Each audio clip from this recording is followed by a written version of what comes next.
Ce qui se passe dans un tribunal a-t-il à voir avec le théâtre? La pièce Justice de Samantha Markovitch, mise en scène de Salomé Lelouch, propose une reconstitution de l'appareil judiciaire.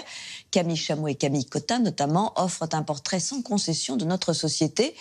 Et les chroniqueurs Stéphane Durand-Soufflant et Pascal Robert Diard publient de leur côté un livre, Jour de crime, une double actualité donc qui permet à Dimitri Paille de répondre à notre question.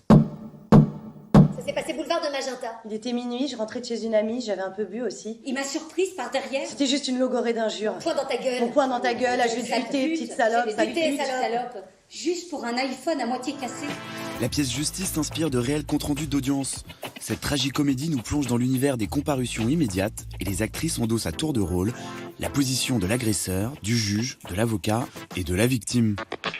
Il m'a tapé, putain. Je me suis fait taper. Et lui, demain, rien. Il sera dehors. Je me suis fait taper, putain. Du théâtre à la littérature en passant par le cinéma, avec des films comme L'affaire Dominici ou plus récemment Omar m'a tué, la fiction a toujours entretenu une relation intime avec l'appareil judiciaire. La vie d'un tribunal présente des similitudes avec le théâtre. Un décor, la salle d'audience et comme sur les planches, de l'avocat à la victime, chacun tient son rôle.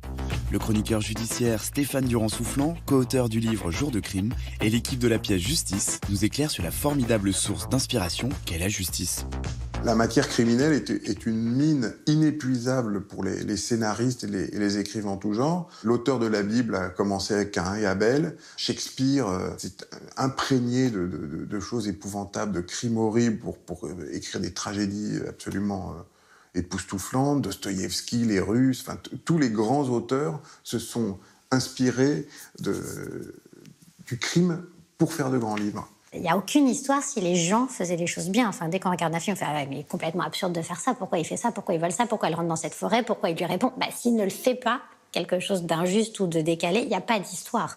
Elle est partie au quart de tour, bim, bam, bim, comme ça, là. Elle a complètement vrillé, vous comprenez Il n'y a pas d'art sans conflit, il n'y a pas de théâtre sans conflit. Enfin, je veux dire, vraiment, une pièce où il n'y a pas de conflit, tu te fais chier. C'est une expo. C'est pas une pièce, tu vois ce que je veux dire. La dramaturgie, c'est du conflit. Donc, évidemment, la matière judiciaire, c'est l'essence du conflit. L'exercice de la justice avec ses codes impose une matière quasi littéraire. Le procès est un moment extrêmement ritualisé, très civilisé aussi. C'est vraiment l'endroit du contradictoire, avec ses codes, ses rites. Et quand c'est bien fait, quand tous les intervenants jouent leur rôle parfaitement, ça peut donner des moments de justice et d'humanité en même temps absolument magnifiques à raconter.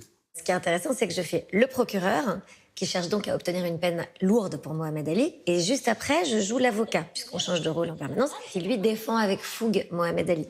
Excusez-moi, mais Monsieur le Président, on ne peut pas traiter ces deux personnes de la même manière, parce qu'il faut prendre en compte la personnalité.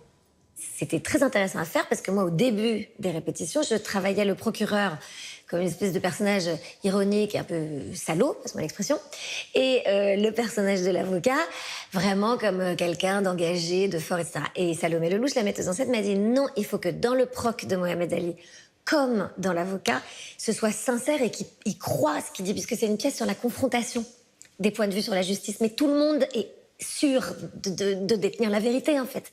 Voilà pourquoi je requiers à son encontre une peine de 18 mois d'emprisonnement ferme pour la conduite sous l'emprise de cannabis et l'outrage aux agents de la force publique.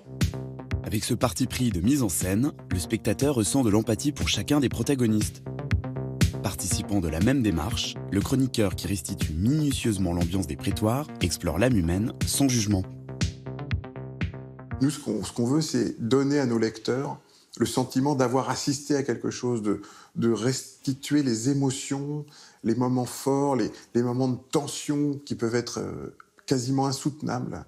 Et c'est avec les mots qu'on va trouver, qu'on va faire d'une journée d'audience un épisode dans un feuilleton qui est la chronique judiciaire d'un procès du premier au dernier jour. Ce qui est très inspirant au-delà de la matière judiciaire, c'est l'humain. C'est-à-dire qu'on est dans des choses très, très injustes. Et la justice, c'est quelque chose de très carré. Et on essaye de faire rentrer dedans des gens qui ne le sont pas du tout. Et d'ailleurs, s'ils sont là, c'est parce qu'ils ne sont pas carrés, parce qu'ils n'ont pas suivi les règles, les lois, parce qu'ils ont été déconnectés de ça à un moment donné. Donc c'est assez fou de voir comment on peut être juste en jugeant quelque chose qui n'est pas carré avec des lois qui, elles, le sont très très simplifié. Et donc, comment l'humain intervient pour prendre en compte ça ou pas à ce moment-là. Et ça, c'est forcément très, très théâtral. Je vous demanderai de prononcer une peine avec injonction de soins et un suivi thérapeutique avec une cure de désintoxication, mais surtout pas ces 18 mois fermes. Surtout pas. L'audience est suspendue, le tribunal délibère.